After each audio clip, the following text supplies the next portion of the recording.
Good evening and a warm welcome to you all from everyone at London South East. Thank you very much indeed for turning up this evening.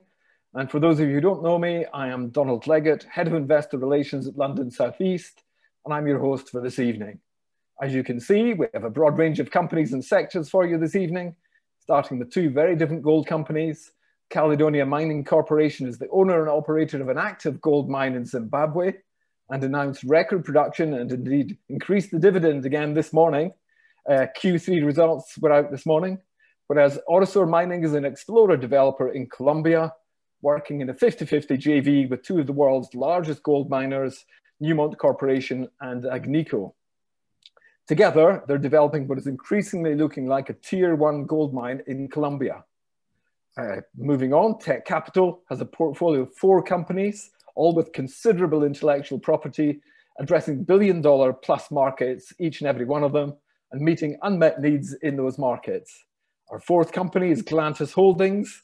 They specialize in automated accounts payables, and they work with larger corporations. The CEO comes from County Cork, and it has sufficient funds to build the business by acquisition, as well as by organic growth and partnerships. As usual, our CEOs get 20 minutes to present their investment case. Then we take questions from the audience for a further 10 minutes. Time for Orosur Mining. We start the evening with Orosur Mining, listed on AIM and TSX, and a favourite with London South East investors. I know that many of you have turned up tonight to see them, and they're on a very exciting journey. Orosur owns 100% of the Anza project in Colombia, which has the potential to be a Tier 1 gold mine. OMI have a 50-50 joint venture at Anza with two of the giants of the gold industry, Newmont Corporation and Agnico Eagle Mines. And Newmont and Agnico are paying for the current drilling operation, which is almost ended there. This morning's RNS almost doubled the market cap. It's up to 46 million. The share price was up 99% at one point and ended the day, the close of day, it was 83% up. We are delighted to have Brad George, the Orosur CEO, join us live from Perth, Australia, to put this morning's RNS release into context, no doubt. So welcome, George. The presentation today, it's the first half is going to be a rehash of older slides, I guess, for those who maybe have come in recently and missed the last presentation. I'll try to run through those quite quickly and get to the interesting stuff toward the end on where we are and where we're going. Usual disclaimers, which we all have but nobody reads. This snapshot clearly, I haven't updated it today. The share price had a bit of an exciting day, so we'll update that moving forward. The two key points here, of course, are we're a reasonably small company in terms of shares on issue, 188 million. And the cash on hand is still hovering about $6 million US, courtesy of a capital raising late last year and subsequent exercising of some warrants. And I can only presume with the share price run today, we might get a few more of those exercised over the next couple of days. So that keeps us in a nice, healthy position. And of course, as Donald mentioned, Agnico and Newmont are paying for the bills in Colombia. So that's not being drained down terribly quickly. This is the last time I'll show this slide. Obviously, our history is long, mostly in Uruguay. We've had 20 years running a mine in Uruguay. 1.5 million ounces, and that came to natural end of its life in 2018, and we're at the late stages now, winding that up. So it's coming very close now. That's probably the end of this year. We'll have that largely off the books and done and dusted, and we will be exclusively then a Colombian company. So it's been a fairly rough journey, that transition with that mine winding down, but it's largely done now. And all of the uncertainty attached to that process has largely been washed away now. Just some nice, pretty pictures. Clearly, this is no country for old men, or in my case, old fat men. So I need to get into shape for when I'm allowed to travel again at the end of this year. So it's a lovely country, but it's not for the faint of heart. The Mid-Cauca Belt in northwest Colombia is, for some time now, began to show itself as a fairly major gold province. We have some very large projects here. Buritica to the north of us is one that came on stream production-wise beginning of this year. It's it's over 10 million ounces and lots more to come from there. Probably the most notable exploration project is Los Cerros south of us. They've been doing some very nice intersections over the last couple of months. There's a lot going on, and we're just adding to what is becoming a quite exciting story for this part of the world. Quick snapshot of our lease holdings. The green leases are granted tenements. The red are applications that remain to be granted. I'll use my little mouse here. So the Aptar deposit where we're drilling is this little bunch of leases in the middle here, with the Aragon fault running up from the south to the north. These two main applications are our focus on being granted hopefully this year or early next year. We're pushing those forward, but there are some issues there with largely COVID-related delays in the admin process. Total area of about 200 square kilometres, so it's a nice land package. The joint venture with Agnico and Newmont is a fairly complicated one. It extends over 12 years, over which time they would be required to spend $26 million and make cash payments to us of $4 million, giving them a pathway to move to a total equity position of 75% in the project, not in the company. We're coming now to the end of the third year, so really only just beginning. Excuse me. The anniversary date is 7th September, where Agnico and Newmont would be required to make a decision to roll over into year 4.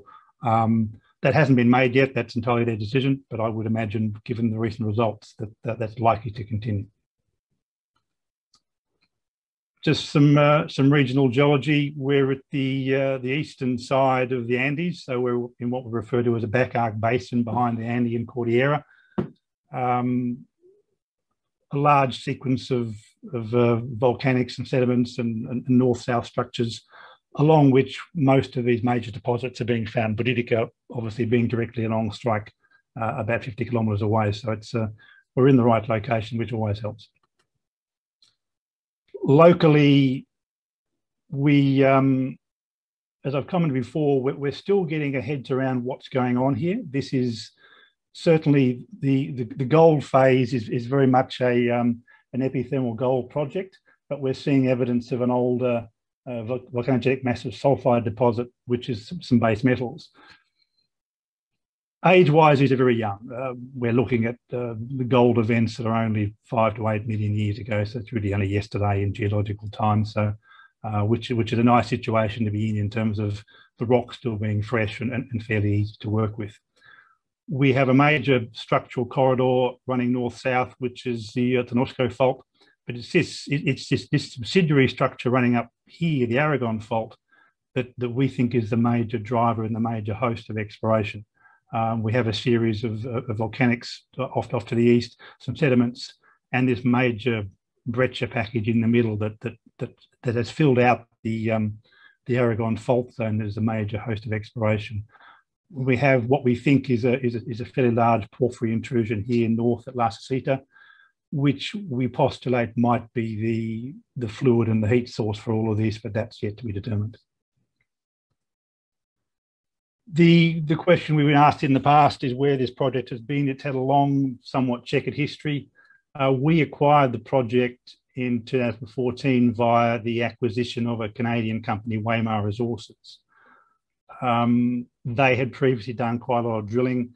They had also done some work with Anglo American, some sampling in the region, but they basically ran out of money in a period of time when the markets were then closed to mining in Canada.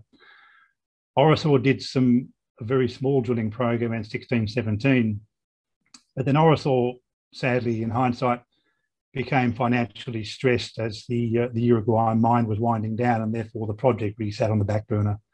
We simply couldn't afford to run the project, which is where Newmont came in late 2018. Sadly, almost to the day that JV was signed, there was security issues in Colombia. There was some issues with some geologists at Buritica, and Newmont backed away for security reasons. So very little was done, and it all kicked off again late last year with the entry of Agnico into the project in October, and then the commencement of drilling in November. So the share price really kicked off with Agnico coming into the party. I've shown this slide a few times, and I'll probably show it a few more times. And it illustrates the problem and the opportunity that we've got with the previous drilling. Waymar, the previous owners, did a lot of drilling. They did 18,000 metres, which seems a lot, but almost exclusively they drilled in the wrong direction, which is slightly annoying, but there you go.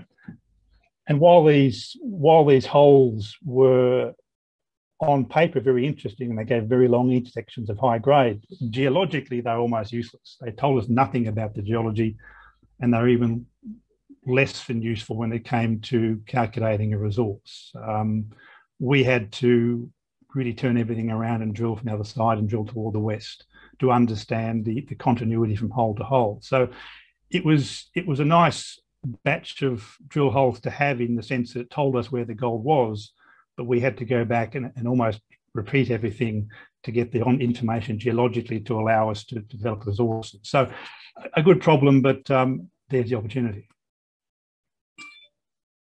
To the results today, I won't go into them in huge detail. The markets obviously enjoyed them. There's not a lot to say about holes of 60 metres at 10 grams. You don't get those very often. I certainly haven't in my life, so it's nice to get a few in before I retire. But very interesting. It's both thick and it's high grade, which are the two things you really want to get. We've released 9 holes today. That's 19 to date, up to MAP 091. We're currently drilling 095, and we would expect those assays to be coming in weeks and months, but sadly the assay delays continue. As we noted, we did at one point have 5 drill rigs running. We've now reduced to 1. That's not the project. That is simply what the plan was. We had a plan of 9,500 metres. We brought in enough rigs to enable us to do that program in the time that we wanted. And now we're coming to the end, we can reduce to 1 rig and move at a more steady pace. We now are getting to the point where we can begin to develop 3D models around this, which is where things get interesting. The drilling was designed to address certain questions geologically. They've been largely addressed, and now we're beginning to wrap some numbers around some resource and tonnages here. I'd also note that the base metals still remain extremely high. We didn't announce these, but they were small intersections, but we had in spots zinc up to 30-odd%, 4% lead and a couple of % copper. So that comes back to the overprint of the recent gold upon the previous base metals deposit. There's a reasonably good correlation that the two inhabit the same space, but there's not a one-to-one correlation between gold and base metal grades. That's a very nice sweetener and something we need to examine in future, that's going to make a big impact in economics. But for the moment, it remains a gold project, with the base metals being a problem for tomorrow, a nice problem to have for tomorrow. The recent drilling has certainly changed our understanding of what's happening to a certain extent. We got a bit carried away with our first hole back at the beginning of the year, thinking it was going to be easy. That served us right. What we're now finding is that the main fault region of the Aragon fault plain is mineralized to a low level, but then every now and then it blows open to these large pods of very thick, very high grade mineralization. Now, this is not unusual. This is sort of the way things work. I don't want to give you a lesson in structural geology because I'd fail, but we need to understand the structural controls that are driving these major blowouts, because these things are where the money is. From a mining point of view and from a tonnage point of view, the ounces and the dollars are in these big, thick, high-grade pods. And so we need to define where these go and how big they are. And the bits in between are the cream on the cake, but the money is in these pods. So we need to focus drilling now on defining these chutes. Now, why they exist, I guess, is a point still to be determined, but it's a reasonably accepted rule that these gold-bearing faults are not mineralized along their entire length. Otherwise, we would be dripping in gold. It tends to be where the structures bend. And they can bend for all kinds of reasons. They might be wrapping around a granite, or there might be intersections of several faults, but it's where these structures bend, and then we get movement along that fault. And the movement and the deviation of the fault pops open these dilation zones, a dilation or jog or whatever term you want to use. It pops open these open spaces into which the gold-bearing fluids then flow. So it's understanding both on a macro and a micro scale, because geology tends to be quite fractal, where the major deviations in the fault are and where these dilation zones have popped open. And those are the areas we focus on with our drilling. I will also point out that these pods we've got here, these are not complete. These have not incorporated the recent drilling. And we've got a couple of holes that are currently underway in here that hopefully will fill this gap in. So this is a couple of weeks old, but it will be infilled in coming weeks. This is probably the most important slide from a takeaway, that of what happens next. And that question really is one of, depends who's asking and depends who's being asked. This red model here is an attempt at us to do a three-dimensional resource model on the northern half of APTA. The southern half down here hasn't been done yet. We've still got a few more holes coming in. So we as a company and Agnico and we certainly have the ability now to develop models of the mineralisation of this, dare I call it an ore body, to give ourselves some idea of tonnes and grade. But we can't tell you about it. This is purely for internal consumption. We obviously are prohibited from mentioning this to the market, or mentioning numbers to the market, unless they become 43-101 compliant. The question is, do we want to do that? And the answer at the moment is no. And that's not because of it's a bad idea, it's because it's not our decision. Now, this is a combination of issues to do with timing, planning, and the issues with the laboratory. The main driver for the drill program we had was to give Agnico and Newmont enough information about APTA to allow them to come to the decision point about now, where they could roll over to the fourth year of the JV. So as I mentioned, that begins in September. So they need to be making decisions now whether they wish to commit another $4 million next year. So they needed to get enough drilling done by a certain point in time to make themselves sufficiently comfortable to move forward. So we've come to that point now, and they're presumably having their assessments. The other problem we face, of course, is the ongoing delays from the assay labs in Peru, where we are at a point, and have been at a point for a while now, where it's taking us twice as long to get assays as it takes to drill the hole. It doesn't take a mathematical genius to realise that that's not sustainable, that every day we drill, we're falling further behind.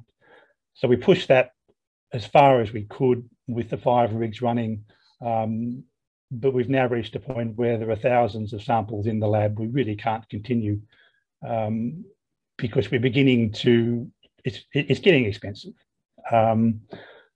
Obviously, the holes released this morning, there were some very good holes, but clearly there were some less good holes. But that's how exploration goes. But with every hole costing between $50,000 and $70,000, we do really want to improve our hit to miss ratio somewhat by having a little bit better targeting. So we need to wind back to 1 rig, allow the lab to catch up so that we have a little more information in our hands for positioning each hole.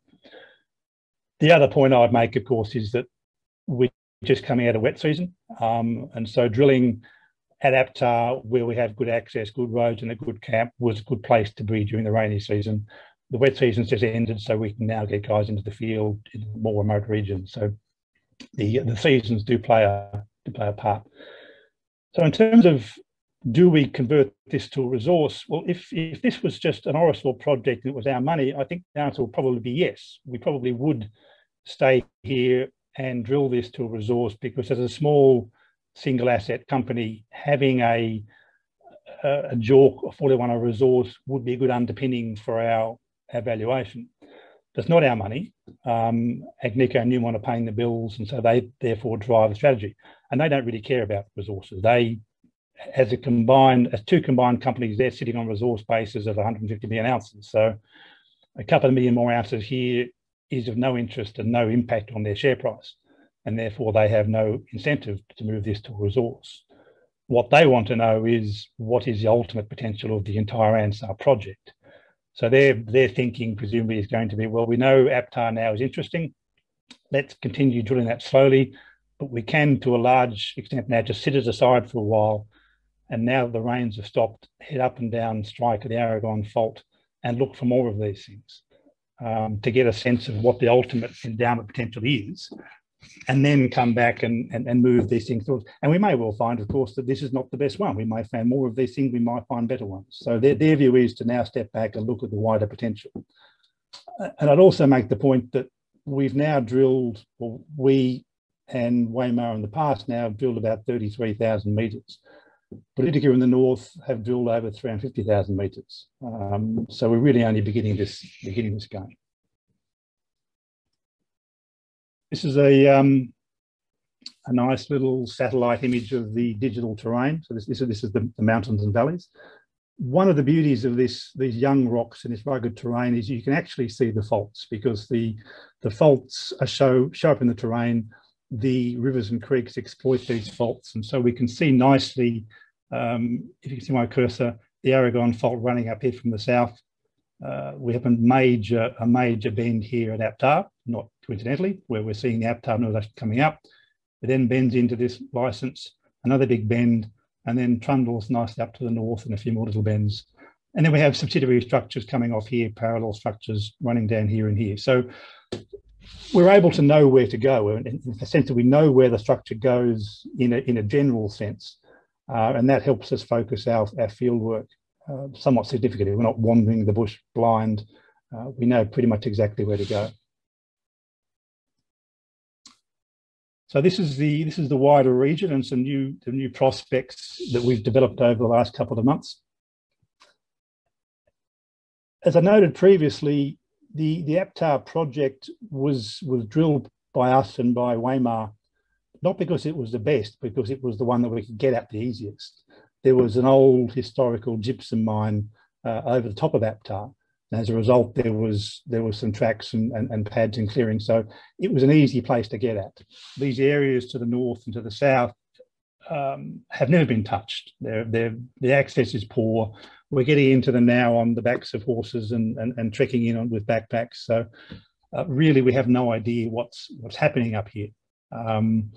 We're looking at a few new prospects. We have Pepino here, that's recently been named, and Pepas to the north. So you'll probably hear more about those in the future.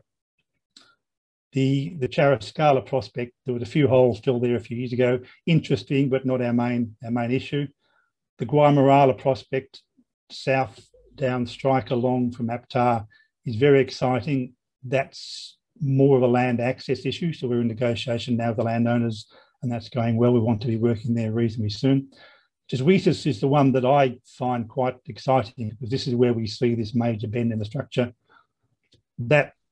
This, however, is not yet granted. So while we can do mapping and sampling and geophysics there, we can't drill until that's granted. So that's more end of this year or later next year. Okay, you've got a couple more minutes, please, Brad. A couple more minutes. And to the south here, we'll do some more work as well. All right. The sampling isn't just wandering around. This is all owned land, farmland. So we do need to understand who owns the land, talk to the farmers. Obviously, these pictures down here, the wet season can make this rather exciting. We've had a few geos washed away, but we did get them back. So that was fun. But what we're seeing is very interesting. We know there's a major fault here, and getting into the field, we find what we expect to find, where we expect to find it. So we're seeing quartz veins, we're seeing sulfides, we're seeing all the right kind of stuff up and down along strike. So it's nice when you go look something and you find it, and we'll look at getting in here in the very near term to do more work. Geophysics is next. Drilling to the north is expensive due to the need to build access, and so therefore we're going to start with some induced polarization surveys first. Because we have a very good correlation of high sulfides with gold, IP should work well. So this is a very fast and moderately cheap way of giving us some direct drill targets before we then bite the bullet and get into those areas with the drilling. The drilling, as I said, will be expensive with tracks and even chopper support. So we do the easy stuff first. So where does that leave us? I'm conscious of the time. So we're going to keep drilling. One rig is at Aptar, and that will stay there and slowly grind away, focusing on these high-grade shoots. So there'll be hopefully good news flow coming out of that. The major milestone we face is the rollover of the JV beginning of September. That obviously is beyond my control. Agnico and Newmont will make their assessment and inform us in due time. I'm sure we'll be the last to know. But I would be quietly confident that they will roll over, but that will happen obviously in August. We'll continue mapping and sampling, and we'll be releasing geochemical results from those programs in coming weeks as the laboratories in Peru and Colorado bring those forward. The IP surveys commence the end of this month, beginning of August. That's again a wet season issue. You don't do IP surveys in the middle of rain because you're going to kill somebody. So that's the wet season issue.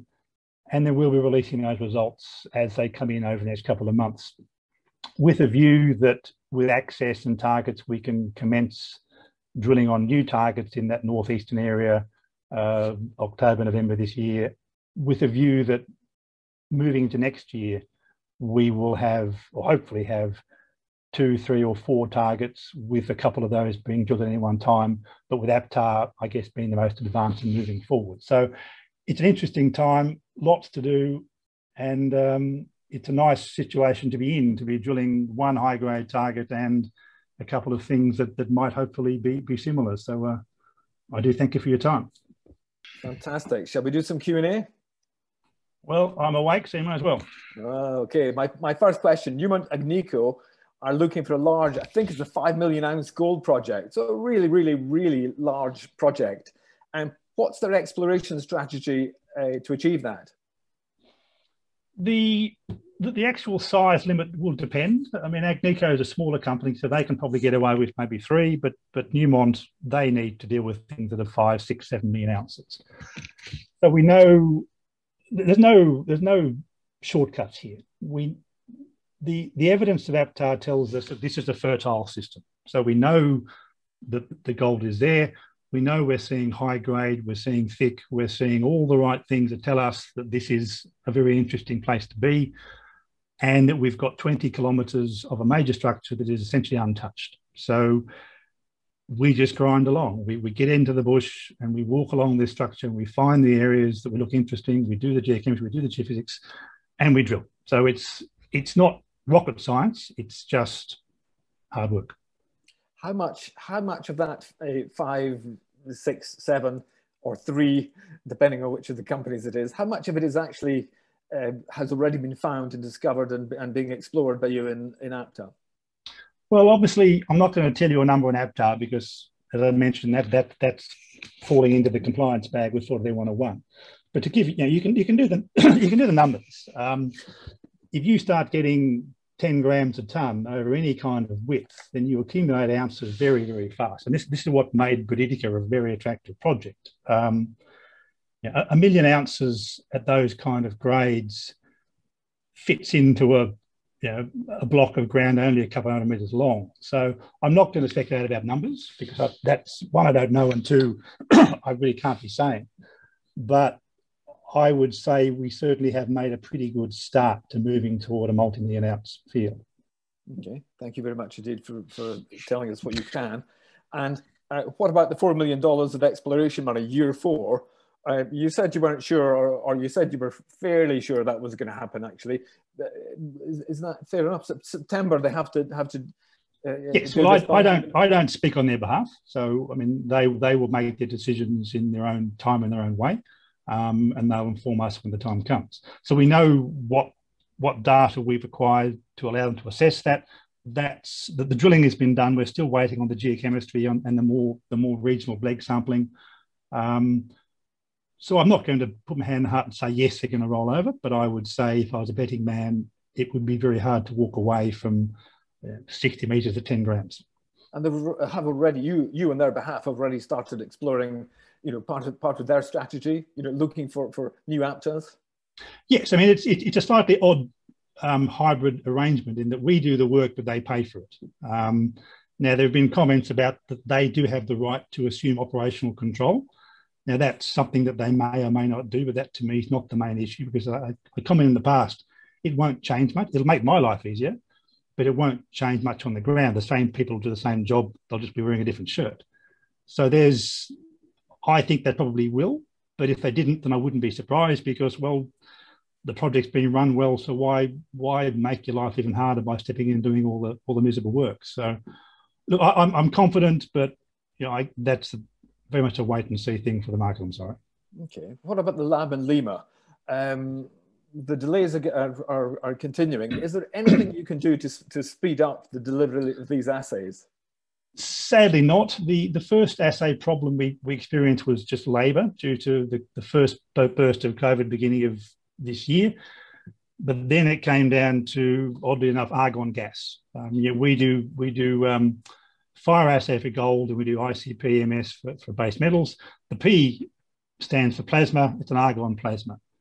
And sadly, with the major surge in Peru over the last few months, the government quite reasonably told all the gas manufacturers to re-gear toward making medical oxygen. So there was no argon forever. So that's becoming relaxed now, and the problem's to a degree going away. But as a result, there's now a huge backlog. So yes, it's being corrected, but it's not being corrected today. It'll be over the next few weeks. It'll begin to improve, we hope. But sadly, no, we can't impact on that at all. Okay, let's go to the Agnico having the right to assume control of the project. Do you have a sense of that, and what would they do, and what would it mean? And I think they would like to, because they would then not have to deal with me, and I'm a fairly annoying git. So I think they do. And how much would they have to pay for that? What would the price be? Oh, zero. They just assume control as and when they want to. But they will take all of our staff, and they will become Agnico Newmont staff, or the local company that they formed, Minera Aguila. So it's not a difficult transition. What do the OMI shareholders get out of that? Nothing really. The same things will happen. The same things go on by the same people. The same drilling goes on. The information flow remains. So really, there's nothing at all that impacts on Orosur other than me not having to do monthly reports. So it's a very small change. In fact, it's almost insignificant change in terms of Orosur. So I wouldn't put a lot of stress onto that. Okay. What about if they actually buy you out? So say in several years' time they decide to buy you out. What's your take on that, and how do you actually maximise the benefit to shareholders in that? Well, we're not for sale. Well, I'm saying we're not for sale. This isn't my decision. We again have no control. I doubt they would. I mean, they have what they want. They have a pathway to move this through to 75%, so they can sit back and take their time. Should a monster be found and they want to get rid of us, then that's entirely their call. The only thing we can do is to make sure, which is what we have done, is to make sure that we have the balance sheet strength to make them pay as high a price as possible. You don't want to be in a position where you're running out of cash and you're sitting on a big asset. So all we can do is just make ourselves a hard target.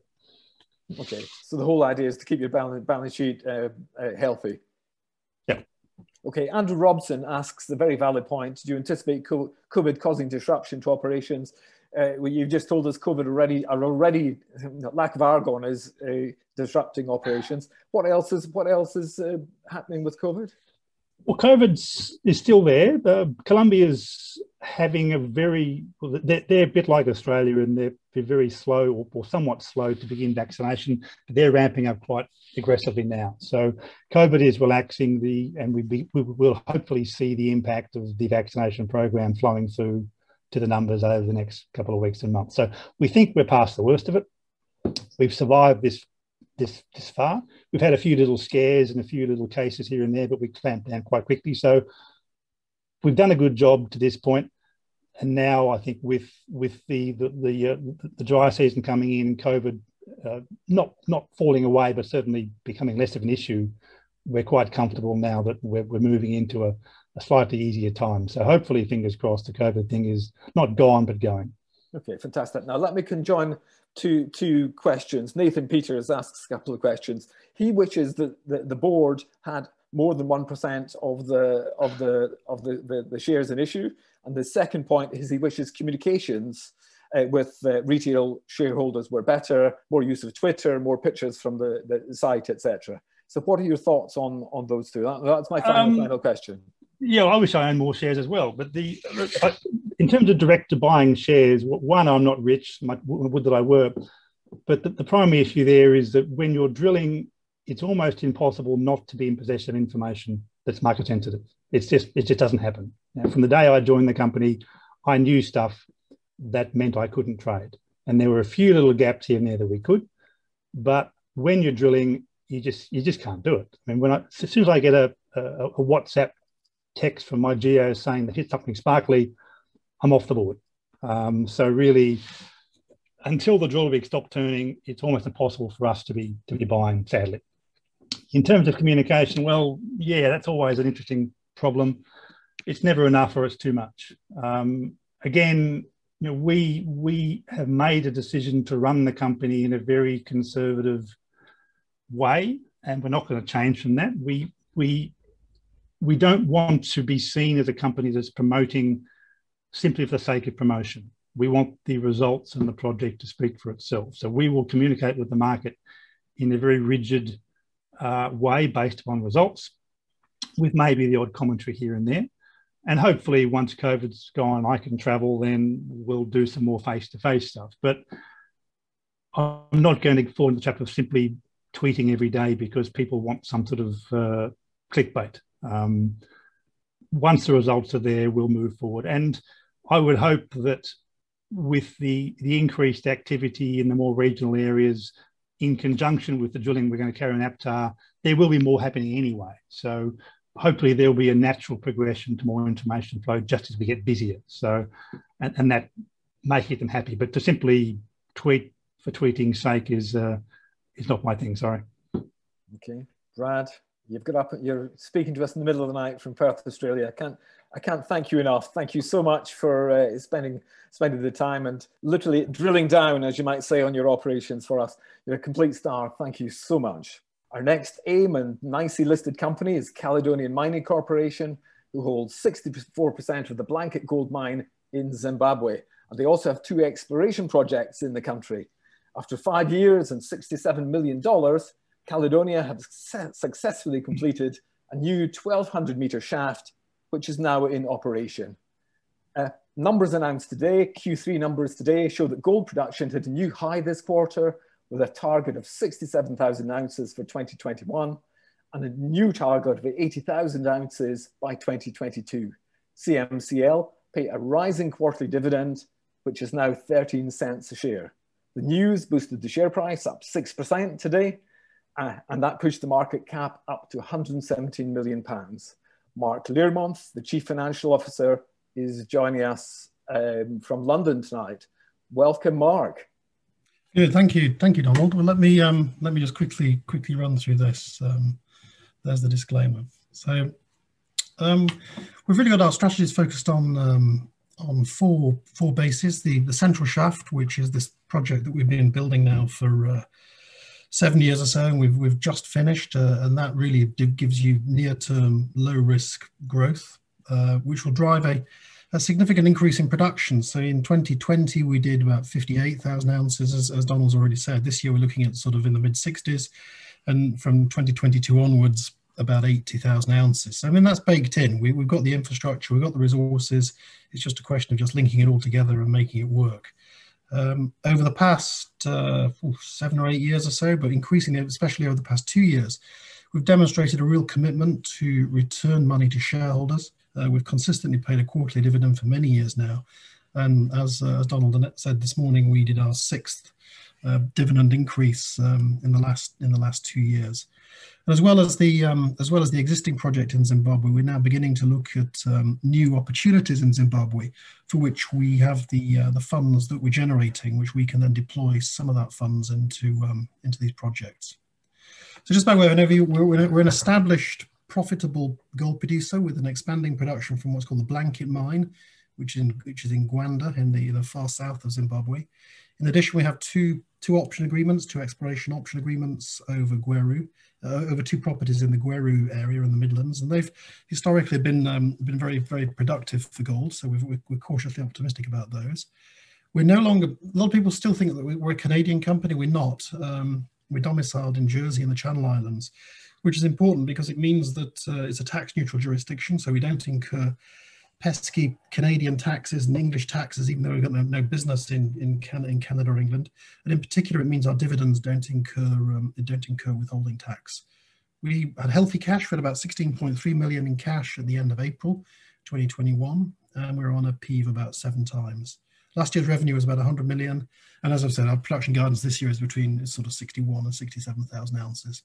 And you can see our historic and our forecast production in that bar chart on the right. We've got just under 1 million ounces of M&I resources, at just less than 3.3 grams a ton, and inferred resources of about just less than 900,000 ounces. And we've always had a 100% conversion ratio from inferred to M&I.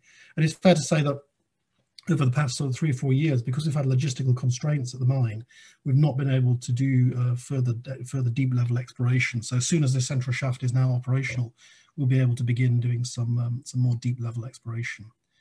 We've got a 13-year life of mine. Here's the dividend chart. So we've been paying 6 and 7/8 cents per share per quarter for many years now, and then we started to increase it early in 2020. We would probably have increased it again in April 2020, but frankly, with the onset of COVID, even though it had no actual effect on the business, we just felt it inappropriate to increase the dividend at that time. And then thereafter, we've continued to increase the dividend at about 1 cent per quarter.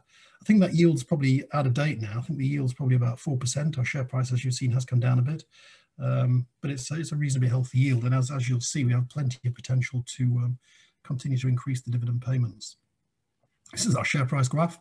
Shot ahead in mid-2020 as we were included in the Russell 3000 index, which gave rise to some very exuberant buying, particularly in North America.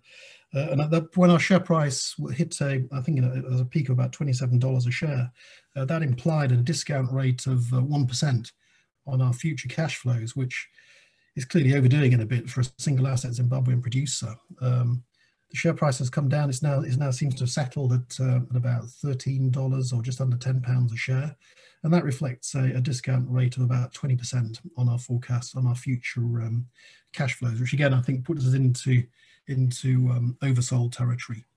Management and directors have got about 4%. Most of that is myself and the chief executive. And Alan Gray is a very substantial South African institutional fund manager. They're our next biggest shareholder. Some of these other shareholders have actually recently moved off. So from there, some of these shareholders may have adjusted slightly as a result of the Russell 3000 rebalancing. But we've got a Liechtenstein-based private client investor, and Framiro, they're a Zimbabwe local investor group. Even though we operate in Zimbabwe, which is challenging, we take our environmental, social, and governance responsibilities very seriously indeed. So we've got a full suite of corporate governance ethics. We take health and safety extremely carefully. We work hard to empower our workers, uplift our workers, and they're also 10% shareholders in the business in Zimbabwe. We've got excellent relations with the community, which is often a problem for producing gold mines in Africa. The community owns 10% of the mine, and we're very proud of that. We believe that we adhere to very high environmental standards. Shortly, hopefully the next sort of few weeks, we'll be publishing our inaugural ESG report, which should hopefully will provide more context on all of those.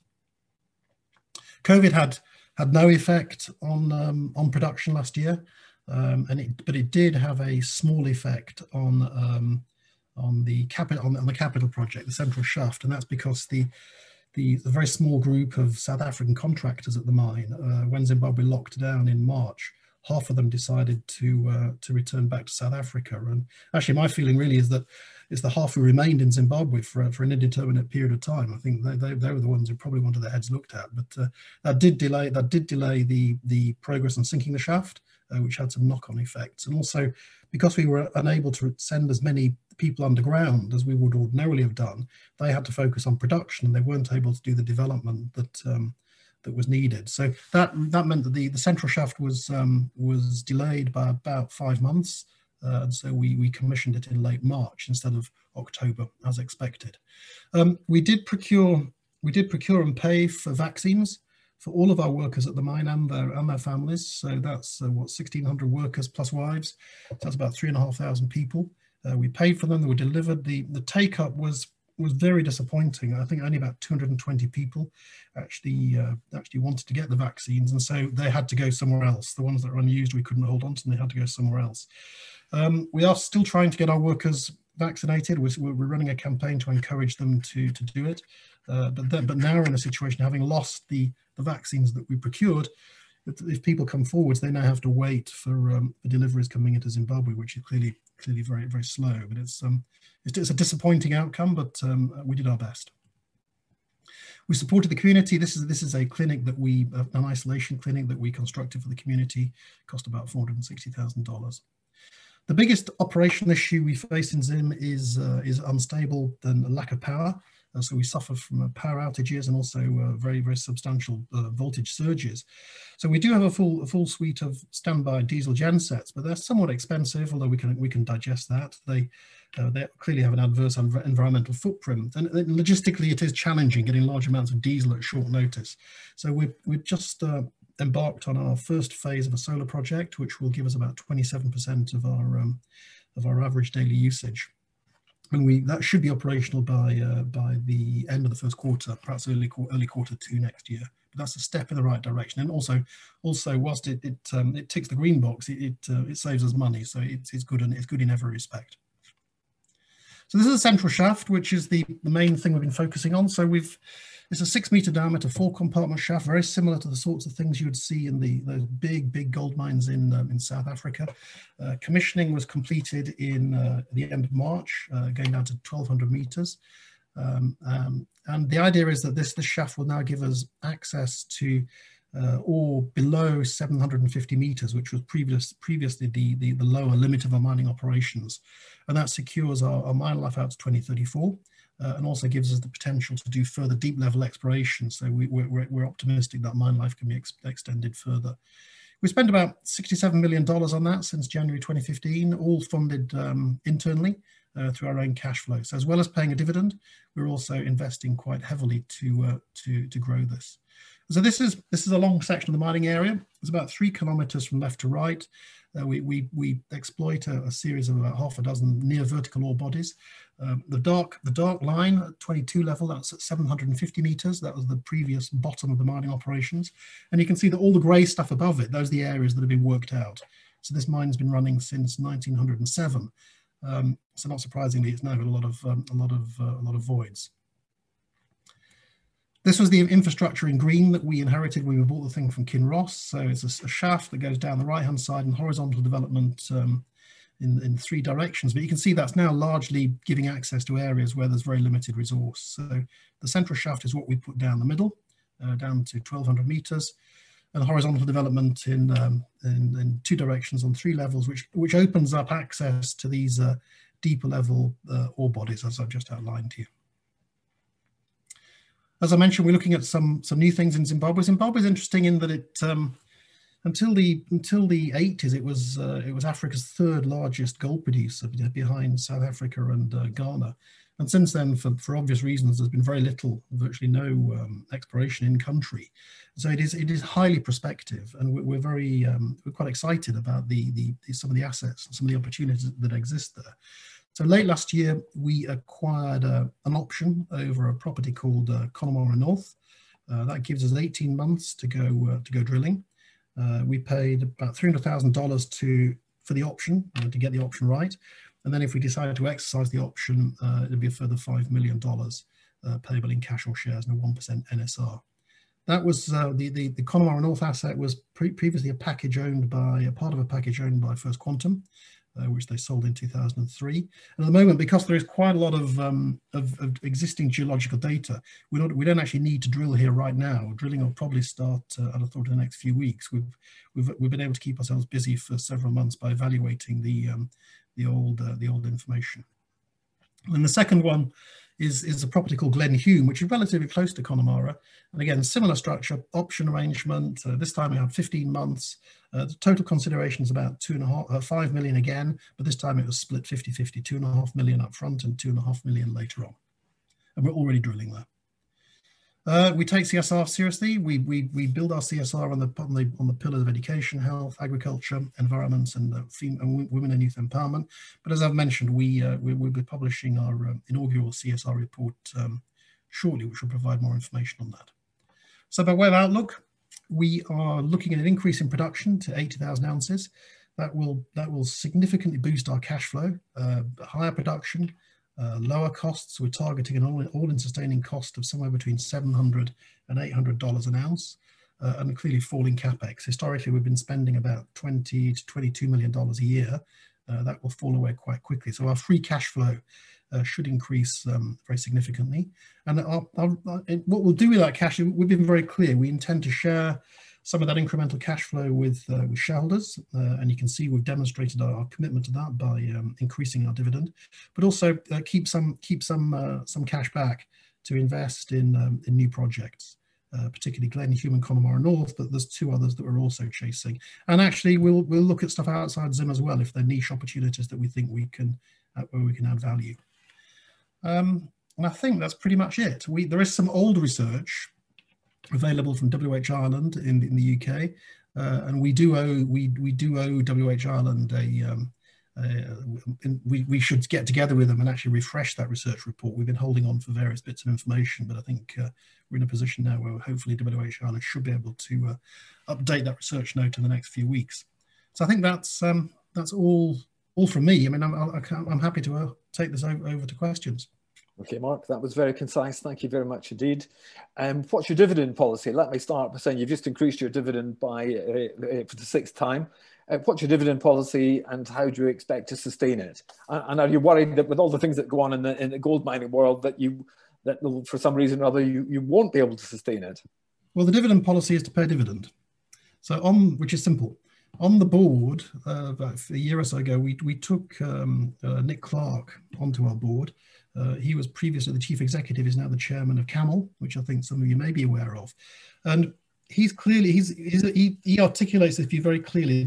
Camel had a dividend policy, which was whereby the payout was referenced to as a formula basis, and you had the ability to calculate. And so even though in terms of Camel, even though in terms of the calculation, you could see that because the copper price fell, the dividend was going to fall, even though it was as plain as day what was going to happen. When the dividend fell in terms of the formula, there was wailing and shrieking from the rooftops. So our view is very much we want to keep the dividend. We never want to cut the dividend. We want to keep the dividend going up or keep it stable. We don't want to cut the dividend. Okay. Is it popular with both retail and institutional holders? Yeah, they're all the same. They're all the same. Oh, sorry, you mean shrieking from the rooftops from institutional, or was that the question? Well, yeah, I suppose it was. Is there a difference between retail and institutional holders? Do the institutions hold you for the dividend, for example? Well, we have very few. We have very few institutional shareholders. So our only institutional shareholder of note is Alan Gray, who actually don't give a fig about the dividend. They're in there for the value uplift. So, but we know that retail investors do like the dividend. And look, I'm a shareholder too, and I like the dividend. So our approach is very much to be very cautious and very conservative in growing the dividend, so that we don't over distribute and put ourselves in a position where we might have to, for whatever reason, cut the dividend. And so let's put some numbers on the table. The dividend currently costs about $6 million a year. So $1.5 million a quarter, all right? When we're producing at, you can do the maths yourself, it's quite easy, 80,000 ounces, pick a gold price with an all-in sustaining cost of, call it, it's even $800 an ounce. The cash that, and you say tax it at 25%, the cash that comes out of this business, you know, it's north of $30 million a year, $30 to $40 million a year. So in that context, $6 million is barely touching the sides. So we're certainly not over distributing. then we have plenty of capacity to continue to increase the dividend and, as I say, hold money back for strategic purposes. Okay, so currently the gold price is roughly $1,700 an ounce. Does that mean you're actually throwing off cash at the moment? That means does that make you very, very profitable? We've been very, very profitable for very, very, very many quarters. Yes, very, very profitable. Yeah, I mean, our EBITDA margin is sort of well over 40%. And where do you expect the gold price to go? I expect it will go up, actually, but we don't run the business on that basis. So we're very concerned. I expect that with inflationary outlook and geopolitical uncertainty, I think the gold price will at least hold steady and may actually increase. But what we don't want, we spend quite a lot of time marketing in Germany and Switzerland, and you quite often get these Swiss investors who say, "Oh, gold's going to go to $4,000 or $5,000." And actually, that scares the hell out of me. Imagine what the world would be like. What the collateral damage to other businesses if the situation has got to the point where gold goes to that level. So I think we're happy with it where it is. If it wants to go to 2,000, that's fine. But we don't run this business on the basis it's going to go to 2,500. Okay, very good answer. Michael Whittaker asks, how much of Caledonia's US gold sales must be currently converted into and held in Zim dollars? I've heard there may be changes in the near future. If so, what are the implications for the company? What's the current withholding tax rate? And have there been difficulties recently taking money out of Zimbabwe? Okay, there's 3 questions there. So currently, I know he's the devil, isn't he? It is. Currently, we receive 60% of our revenues in US dollars and 40% in Zim dollars. We use those Zim dollars locally to pay our workers. So we pay our workers on a 60-40 basis. We pay our tax on a 60-40 basis. We pay electricity on a 60-40 basis, and we actually pay a lot of local suppliers on a 100% local currency basis. So far, we've not had difficulty with accumulating money in country, but I think that the lesson we've learned from Zimbabwe since we bought this thing in 2006 is the regime and the regulations keep on changing sort of very quickly, and I'm afraid we've demonstrated over the last sort of decade or so that we're very fleet of foot in terms of reacting to changes as they come. So that kind of moves on to the next question, which is, the next part of the question is, yes, there are proposed changes. In particular, the proposed changes are that we would, when you increase production, you will get 80% of the incremental production in US dollars and 20% in local currency, but still 60-40 for the base level. And to take it further, if you were then to procure a listing on this new exchange, the Victoria Falls Exchange, you would then get 100% of the uplift in US dollars and still get 60% of the base level you get 60-40 for still the base level. So if we were to get a Vic Falls listing, and frankly I can't see any reason why we wouldn't, that would then move our overall revenue split to 70-30, which is more than comfortable. Okay. Are you ready for this? There was one more. There was one withholding tax. 3 parts. There was actually 4 parts. Withholding tax. It's not significant. It's about, I think it's 5% for distributions up to the UK.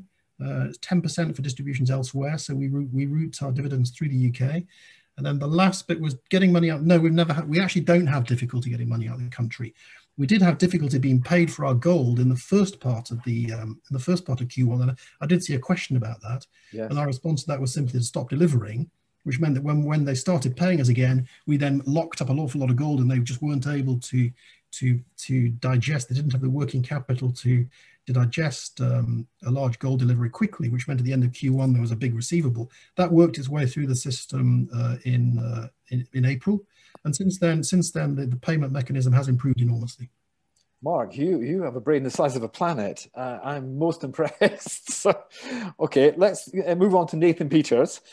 Do you think there will be more volume in Caledonia Mining shares on AIM if you split your share capital? The current high trading price of £9 to £10 per share probably deters many traders, investors in the market. Do you have a view on that one? Well, trading on AIM sometimes might be 500 shares a day.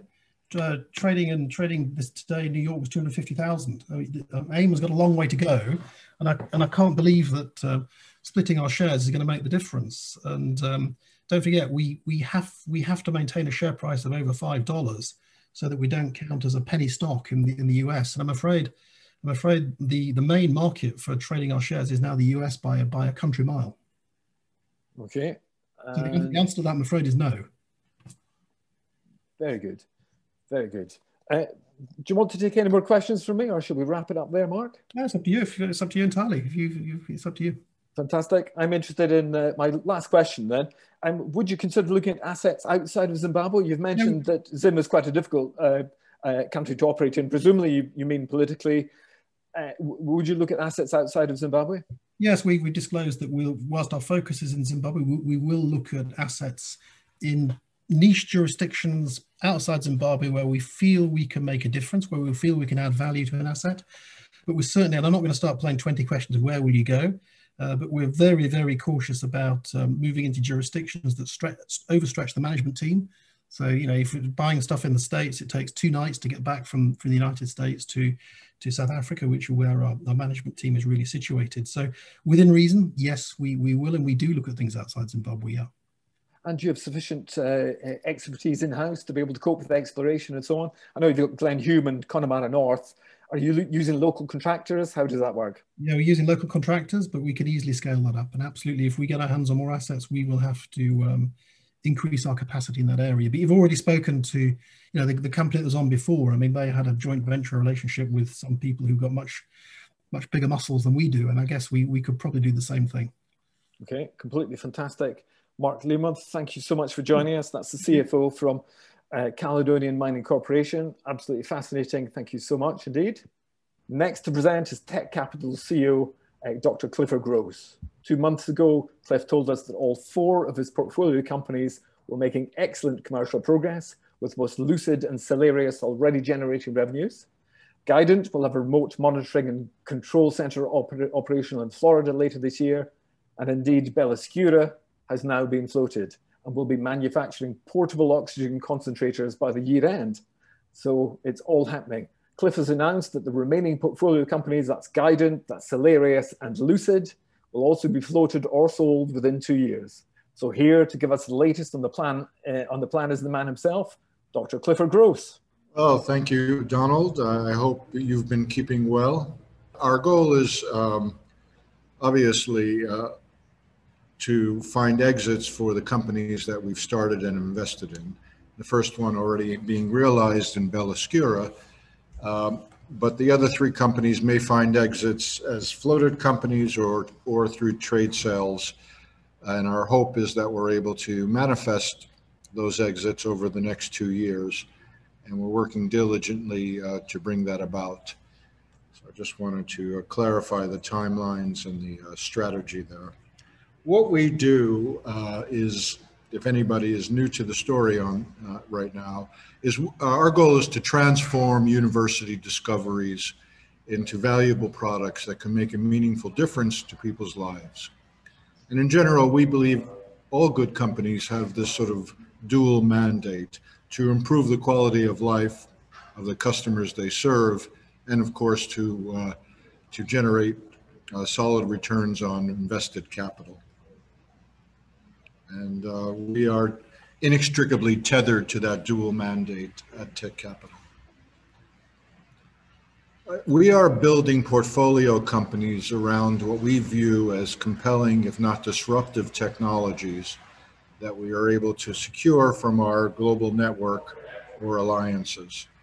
And we have built 4 what we believe to be truly compelling technology companies, which I'll go into in a bit. And what separates these companies, we think, from a lot of early stage businesses is that in addition to having prescient intellectual capital, they also are coupled with star power management. You know, management teams that have proven to be successful in a number of their past endeavors. We also provide technology commercialization services to about 250 universities around the world. And this allows us to not only cover a portion of our operating expenses, but it also keeps our finger on the pulse of new discoveries at these universities. So we think it creates a competitive advantage. And finally, but by no means least, we have a multi-year track record of improving net assets and also improving sales and profitability all over the last 4 years. So the company is performing well. from our perspective, and we're very excited about the coming year and subsequent periods. Our most recent financials from 2020 showed a record net assets of about $32.7 million, and we had about just under 10 million in revenue and about 7.7 million to be exact in net income. So it was our best year ever, although a difficult year by any measure due to the obvious circumstances that we all faced. We were thankfully all healthy and able to execute on our business model. Our net assets have obviously increased with the flotation of Beloscura. They've done a terrific job in developing their first commercial product, the Explorer, getting it FDA cleared, which was no small feat, of course, and then completing a successful flotation. And we had, in these net assets that are reported here, we had Beloscura on the books for $2 million. And at current share price, it's worth closer to 14 million. So it was obviously a strong hit out of the park, thanks to Bob Rocker and his capable team. And we're hopeful that down the road, they will also continue with their strong progress. We have built what we believe to be one of the largest networks of university intellectual capital in the world. It covers about 162 countries and more than 4,500 research institutions. And we're able to electronically see, as it were, new intellectual properties that those institutions have developed that are available for sale or license, and as appropriate, cherry pick them for our either existing portfolio companies or for new portfolio companies that we may want to establish. Marcel Proust, in his novel called The Prisoner, published in 1923, he said something which is often quoted, and that is, discovery consists not in finding new lands, but in seeing with new eyes. And I think it's largely true. It's not perfectly true, but it's largely true. You need to have a robust supply if you're looking for diamonds in the rough. But to mitigate adverse selection, but you also need sagacious selection of those properties if you're going to focus on them and invest in them. So you do need sort of a new set of eyes when you're seeing things that others might be seeing. And to help us with that, we have about 60 scientists under contract to us that are able to review any of the properties that we would like them to review, depending upon their sector expertise. So with that being said, these are the 4 companies that we have built, all of them from scratch, from a clean piece of paper. The oldest is Beloscura, which is not very old at all. I think it's about 5 years old, operational for about 4 of those years, which we own 15% of. And they are obviously a medical device company in the respiratory sector, and they're building portable oxygen concentrators and have a pipeline of other interesting oxygen therapy devices. Solaris is a company that owns the patented process for producing the world's, what we believe to be the world's smallest edible salt crystals.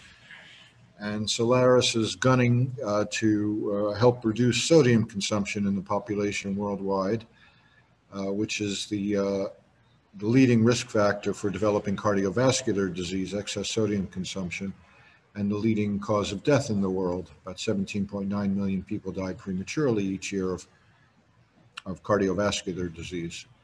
And we own about 97% of Solaris. Third is Lucid. Lucid is on the mission to upgrade the world's eyewear. And Lucid makes smart glasses, those proper prescription and sunglasses that are enhanced with Bluetooth technology that allow you to take and make calls, talk to Siri, Alexa, or Google Voice, answer requests from your email, listen to music, and you can order an Uber through your glasses. You know, it's pretty neat what you can do with them. I'm wearing them right now, actually, and they are really quite remarkable. And we own 100% of Lucid and about 80% of their U.S. subsidiary called Innovative Eyewear. And Guidant makes software for improving the safety of autonomous vehicles and delivery drones. And we own 100% of the company, and they recently demonstrated their MVP, which showed that they actually have built a quite successful system for the remote monitoring and control of autonomous vehicles and land-based delivery devices. So these are the four companies. They're quite, even though they're small in number, they're quite diverse in terms of the sectors that they approach. What they have in common, as per our mission, is if they are successful, and we believe they will be quite successful, if they are successful, they can make a positive impact on the lives of the customers that they serve, as well as producing heady returns on invested capital. Additionally, they have what we believe to be compelling intellectual property, which, if successful, will give them a moat around the products that they're offering to their customers. Of course, intellectual property is a spectrum, and one has to view it, in a brutally objective way, if possible. It can be, quite time limiting because all patents are sort of limited exclusive periods. But we think they have, quite good intellectual property. Together, these four companies hold more than 70 patents. And the other thing that these four companies have in common is they address current markets in excess of $1 billion each. So the first company, just briefly, because many of you probably know the company by now, cover Beloscura. It's the third leading cause of death in the world is COPD, and more than 300 million people in the world suffer from it. It's not a curable disease, and over time, many of the people who have COPD need supplemental oxygen to allow them to perform activities of daily living. And they need more of that supplemental oxygen as the disease progresses. So Beloscura has created a wonderful new device that we think is one of the leading portable oxygen concentrators in the world that is modular, that allows you to upgrade the device by changing a filter that's based in the device. And it's a user changeable filter cartridge. So much as you would upgrade memory on a laptop, you could enhance the capacity of the device to deliver higher amounts of oxygen as your disease progresses. And net, what this does is it makes portable oxygen concentrators more affordable. And that means if the device gets into wide-scale distribution, which we believe it will save more lives. And so we're very excited about the potential of Beloscura to make a dent in the COPD treatment market, as well as producing good returns on our invested capital, which it is already demonstrated to have done. Further, because of COVID, many of the people who survive COVID, unfortunately, have secondary symptoms, one of which is residual lung scarring, which may necessitate supplemental oxygen. So the current market size for portable oxygen concentrators, which we estimated about 1.7 billion this year, is expected to rise to roughly 5 billion by 2026. So it's a relatively infinitely sized market, unfortunately, relative to the size of the company. And we think that there's tremendous growth opportunities for Beloscura to earn a piece of that market and become extremely successful financially over time. So that is our great hope, and we're very pleased at the progress. They recently announced yesterday they've signed a second distributor in the US, one in the Midwest. They've already signed one on the East Coast, and their goal obviously is nationwide distribution and then worldwide exporting of product to other territories. And so it's a very exciting trajectory that the company is on, It's, it's in a wonderful position from our perspective. We own just a little over 17.1 million shares of Bellescura.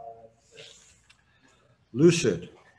Lucid makes eyewear. Now, eyewear industry is pretty stodgy. I mean, it was developed, there's an argument, it could be Pisa or Murano, but about 730 years ago.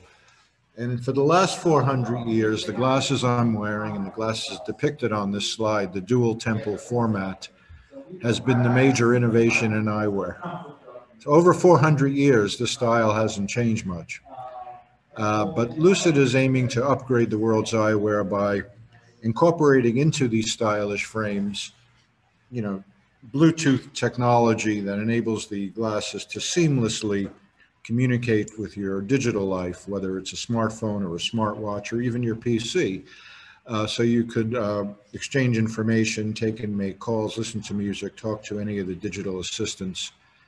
And it's really, it's quite a remarkable product.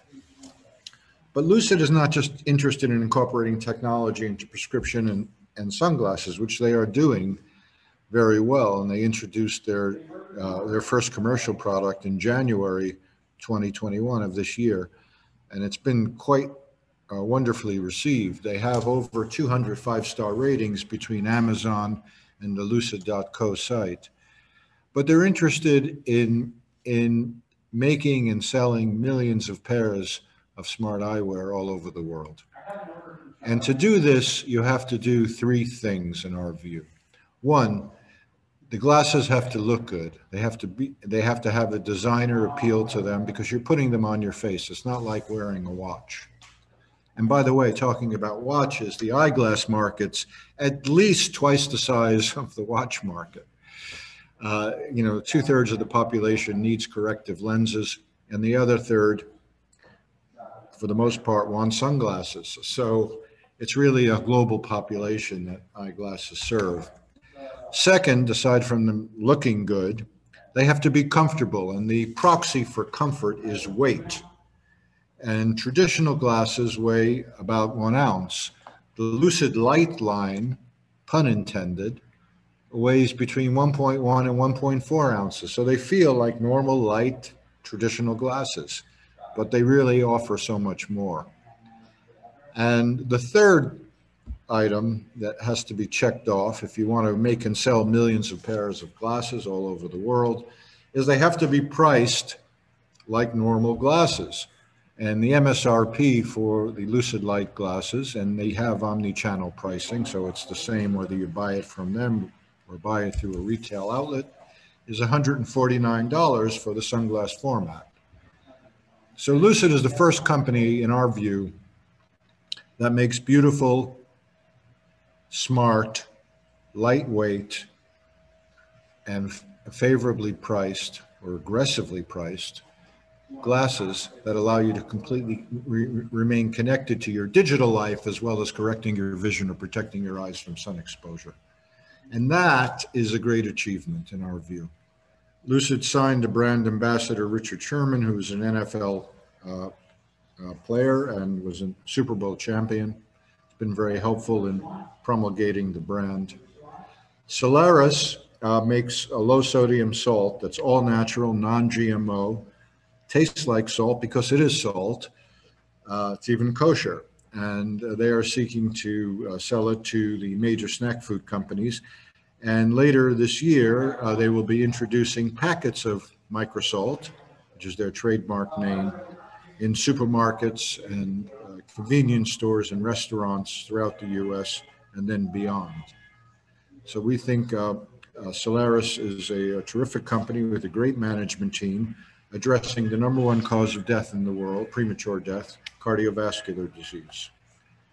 The team is headed up by Victor Manzanilla, who was previously at Procter & Gamble, and on his board is Eduardo Suchin, who was the brand manager for Pringles, which is owned by Kellogg's, and also on the board is Steve McCready, who was previously the director of product development for Albertsons, the second largest supermarket chain in the world. Guidant is making software to help improve the safety of autonomous vehicles and delivery devices. Everyone knows autonomous vehicles are coming in numbers, and the delivery devices are coming first. However, there will still be accidents, even though these vehicles are run by pretty sophisticated algorithms. And what you need to do in those accidents is a little tricky, because often there will not be any driver in the vehicle. And in the case of delivery devices, there will never be a driver in the vehicle. So Guidant is building the first remote monitoring and control center that will be able to virtually jump into a situation and help resolve accidents by calling a first responder or moving the vehicle out of harm's way. Guidant also, as some may recall, has acquired an interesting technology for developing regenerative shock absorbers. And we have been working on that technology, or Guidant has been working on that technology, and they recently completed the engineering design for their new regenerative shock absorbers, and they are now going to be fabricated and tested throughout the summer. The design specification is roughly 100 watts per shock, which would be 400 watts per vehicle, which if the product is able to meet its design specification, it would add roughly 5 miles to the range of an electric vehicle, which is significant. And Guidant has a terrific team headed up by Harold Braun, the former CEO of Siemens Nokia. On his board is Johan Denishin, the current COO of Volkswagen North America, and Daniel Grossman, who was one of the founders of Zipcar and was the COO of Maven, the General Motors mobility company. So in summary, Tekcapital commercializes and transforms university innovation into useful products that can improve people's lives and provide services to a number of universities around the world. We've built in our view, a terrific portfolio of 4 companies that have significant potential energy to achieve market penetration in their respective sectors, and proprietary intellectual property and significant leadership experience to help enable those journeys. And finally, we have a multi-year track record of delivering significant growth of net assets, revenue, and profitability. Thank you very much, and I'd be delighted to take any questions you might have. So let me start with one from the audience with a gentleman called Siddharth Bhaskar. A 2-part question. Are you still planning to spin off all 4 companies? Well, one of them, Belaskura, has already been spun off within the next 2 years, i.e. by the end of 2023. And the other part of that question is, how will you pay the shareholders that special dividend? How exactly will that work? Yeah, well, like any good librarian, the goal is to lend out the books. You don't want to keep the books in the library. So we're building these companies so that they can go out into the world and do what they're supposed to do. And that means that we're building them for either trade sale or flotation. And so, yes, we plan to do that. And that's part and parcel of our reason for developing these companies. Nobody wants to have 40-year-olds in the basement, you know? Yeah, and in terms of the special dividend, our business model is... No, you haven't answered my question though there, Clifford. 2 years, 24 months. Do you hope to have all your businesses floated or IPO'd within 24 months? Or trade sale. Or trade sale, yes. You can do what you will with them. You can do what you will with your children. Yes, I would like to see that happen within 24 months, if at all possible. Fantastic. It might be sooner for some. The market is pretty frothy here, and we're in quite a prescient area in each of those technologies. So I think it might be quite exciting the next 2 years for our shareholders. And then when we do have an exit, and we are free to monetize, and we think it's an appropriate time to monetize the shares of those exits, or if it's an exit in cash, we will then declare special dividends as we go and as we receive and manifest these exits to return a portion of that upside to our shareholders directly. And that's part and parcel of our business model. Can we expect 4 exits, 4 special dividends? Correct. That's the goal. That is the goal. Fantastic. Okay, that's lovely clarity. Thank you so much. Pleasure. Mike, could we have slide 13 up again, please? That's the what's the name? Regenerative shock absorbers. Yeah. So you guys are making regenerative shock absorbers for autonomous vehicles. Very innovative. And a gentleman here called it's, apologies, Panjat Patel. When can we expect the launch of the Florida RMCC, partnership deals, and also update us on the regenerative shock absorber testing? Got it. The RMCC, the beta version of it is already launched in Boca and has been demonstrated, and a video of it has been released publicly. They are Glantus is seeking to build out this remote monitoring and control center, which is required by law in the state of Florida, and recently in the state of California, and recently throughout Germany for autonomous vehicles. So they're seeking to build out this remote monitoring and control center this year, by the end of this year, and onboard hopefully one or more major customers this year. To do that, like all of our portfolio companies, they're pursuing additional financing either through crowd funds or venture or investment banks. And so, and the same is of course true for Guidance. So they're in the process of doing that as well. And we believe they're on track to achieving that goal. Additionally, they're not just building a remote monitoring and control center, they're building one with extremely low latency. And that separates the men from the boys, as it were, in terms of remote monitoring, because latency means, by latency, I mean the time it takes a signal to get from the vehicle to the remote monitoring center. The longer that takes, the less efficacious the remote monitoring is, because the vehicle isn't where you think it is by the time you see the signal.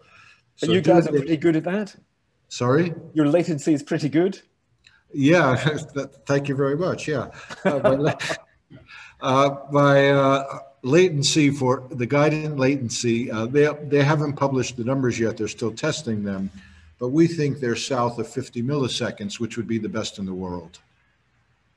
They haven't published the numbers yet, they're still researching it, but they have developed some very interesting technology that specifically is designed to minimize the latency. Yeah, so that's the story. And then in terms of the regenerative shock absorbers, they've finished the engineering design. They've done a really nice job of it, in my reckoning. It's a beautiful technology. It could be really helpful for all EV manufacturers globally. However, they have to still fabricate and test it independently, and that's going on this summer. So again, it's a binary output, and then by that I mean there's no question in our mind that the technology works, but how well it works, of course, is the question, and we won't know that until it's independently tested. If it delivers on spec, and that is 100 watts per shock, which is 400 watts total, for a vehicle that has a 300-mile electric vehicle that has a 300-mile range, these shocks will deliver an extra 5 miles of range, at no trouble to the driver, or and it will continuously do so as long as the car is driving on Class A roads at 60 miles an hour. If the roads are bumpier, it'll deliver more power. If the roads are smoother, which is not a problem in the U.S., but it might be elsewhere, they'll deliver less power. So we think if it delivers the design specification, it'll be pretty fetching technology for any major electric vehicle manufacturer. So we're very excited about it. What could the potential market size be, and how many people in the electric car vehicle market do you expect to be interested? Well, look at it this way. I can't give you a specific number without being disingenuous by accident, but basically all electric vehicles have a regenerative braking. And regenerative braking basically generates electricity from the heat energy that is normally dissipated by braking. The electric motors that power electric vehicles are bidirectional. They work in both directions. And when you step on the accelerator, this sounds a little basic, but I'm just sort of giving you the primer on it. When you step on the accelerator, the power from the battery turns the turns the motor, which turns the wheels, moves the car forward. When you take your foot off the accelerator or step on the brake, basically the reverse happens. The wheels turn the motor and generate electricity, and you could send that to the battery, or you could store it in ultracapacitors. And so you're able to capture electricity from the friction of braking the vehicle, braking the speed of the vehicle. All electric vehicles do that, and the regenerative braking generates, it varies depending upon the driving conditions and the vehicle, etc., but it generates roughly 15 miles for a 300-mile charge up. And it's sort of standard fare for the vehicles and extending the range of the vehicles. And we have good advice from car companies in our view that a 5-mile increase from shock absorbers that are otherwise just dissipating the energy as heat and vibration would be a wonderful addition to extending the range. And one of the battlegrounds. I'll just wind you up there, Cliff. I'm gonna pop in another question just While we have you on the line. Shivam is a long-term investor in Tekcapital, and he says, "Can Clifford please elaborate on the high-level non-cash items they use to report revenue and earnings? Do you use any assumptions in coming up with those revenues, or are these tangible revenues? And please, can we get a percentage breakdown of the revenue by top 3 holdings for tech?" Yeah, I'll refer him, of course, to our annual report for a detailed discussion on that. But at a high level, the revenues are from 2 sources. They're either from the service revenues of providing services to universities and helping them evaluate or commercialize their IP, or from the unrealized gains or losses in our portfolio companies. We have 4 portfolio companies. We are required under IFRS to value these companies annually and have them audited. And we in fact value them twice a year, even for the review period. And you have to do one of 3 things when you value the companies. If it's a quoted company, you could observe the closing share price at the end of the period, for example, as a good indicator of the value of that company. If it's an unquoted company, you have to do some other things. You either could tie the valuation to a recently conducted arm's length funding of the company, such as if it did a private round at 10p a share, you could say you believe your shares are also worth 10p. Or if they haven't done that, or if it's more accurate, you can have that company independently valued by a qualified independent valuation company that's approved by your auditors, and that company can put an appraisal on the business, and that becomes the value of the company. So the collection of the 4 values of our portfolio companies is part of the revenue, and the service revenue to our universities is the other part of the revenue. And that's typical for an investment company. Dr. Clifford Gross, you've been a complete star. Thank you very much for bearing with us. Sadly, we weren't able to get through all our questions. We have lots and lots more for you, but that's it. Time is up. Thank you so much for joining us from Miami today. Maurice Healy, the CEO of Glantus Holdings. Glantus are a global supplier of automated accounts payable. Accounting software might sound a bit dry, but not when it's Maurice telling the story. Glantus IPO'd and raised 10 million in a placing and a further 4 million in May, and have a market cap of £33 million today. They cover MEA from London, and the States get covered by San Jose. The clients are typically global as in very, very large enterprise businesses, multinationals and the like, with a degree of complexity in their accounting systems, with many suppliers. Growth was expected to come organically and through acquisition. And here's the man himself, Maurice Healy, to tell us all about it.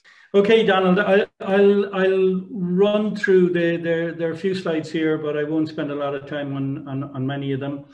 Before I go on, just to give you a couple of the headlines. First of all, we're an Irish headquartered company. We're headquartered in Dublin. Our operation, as you said, we have 2 operation centres, London for EMEA and San Jose for the US. Our revenues to the end of last year were €8.5 million. Before the IPO, we were 85% owned by management. Post the IPO, we're 55% owned by management. We sell our own product, it's all our own IP, and 89% of our revenues are recurring. So that's the headline. We're a tech stock, but we're a very stable tech stock. You spoke that we work in the area of accounts payable, and you know, accounts payable can mean a lot of things to a lot of people. We work with the accounts payable departments of large organizations, large enterprises, global enterprises, and we define our market. When we're looking at qualifying customers, we just ask two questions. What is your spend, and how many suppliers do you have? We tend to work with companies with a spend greater than 500 million sterling, and they tend to have suppliers in anything from 4,000 suppliers up to 120,000 suppliers. And we work with these organizations because no matter how sophisticated their ERP system is, they have leakage. They have difficulty getting control of their supplier ecosystem, and they lose a lot of money in terms of duplicate payments, credits not processed, contracts not being complied with.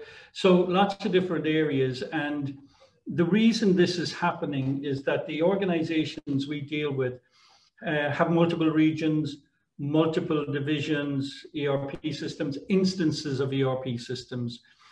And a lot of them have grown by acquisition. And so they have multiple companies, even within regions. So the bigger they get, the more complex the whole area of accounts payable becomes for these organizations.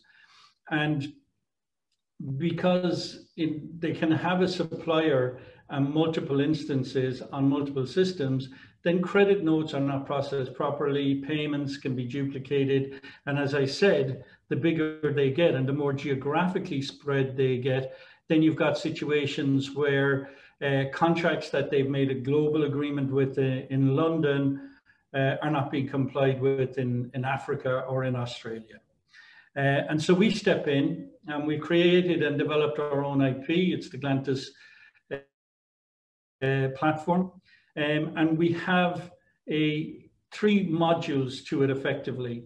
The first is the discovery. We talk about discovery and recovery.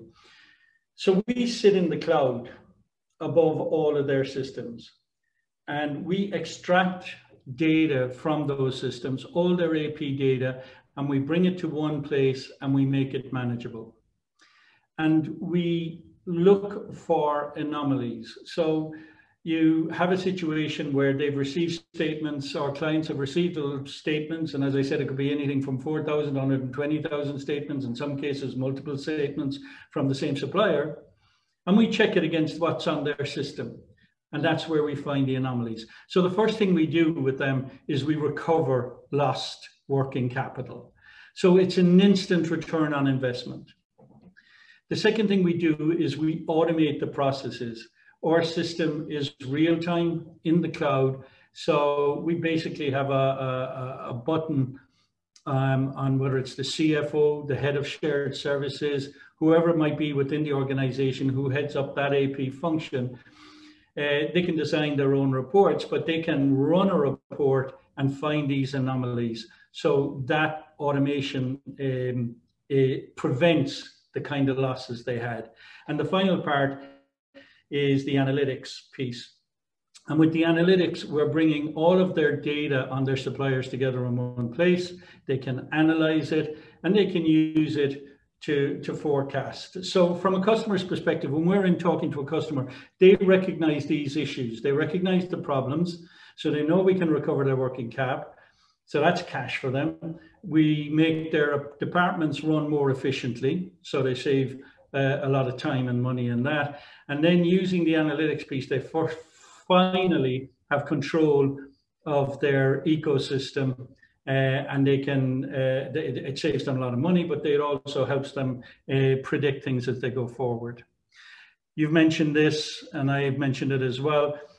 I won't spend long on the ISO, but we run by standards. When we're dealing with these large organizations, we're often writing into their systems, extracting data from their systems, and you can't do that unless you have the highest certification. The most recent one, 27701, we're one of the few companies in the world to have that. It's a recent system around privacy, and that's becoming a bigger and bigger issue for our clients. The market is growing. So what fuels our market is economic activity. So we're right now in a situation where we're coming out of COVID, a lot of activity going on. The economies are growing, our customers are growing. And every time there's some M&A activity, well, that feeds our system. So we're now in EMEA and in the States, there's a lot more M&A activity, which means that all the problems I outlined earlier are compounded. So you've got a situation where multiple systems, multiple companies, the more M&A activity there is, the more there is a need for our solution. Briefly on this, a company, multinational, recently won 10 billion more spend, set up a shared services for their AP team, but they couldn't get control of all of their data. The color coded there, it's blurred out to protect the privacy of the company. But those color schemes, that's the number of systems they had. Every color represents a system. So they had no control over their master data, and they had no visibility of the contract or the performance of those contracts. So we've gone in, they've signed up with us.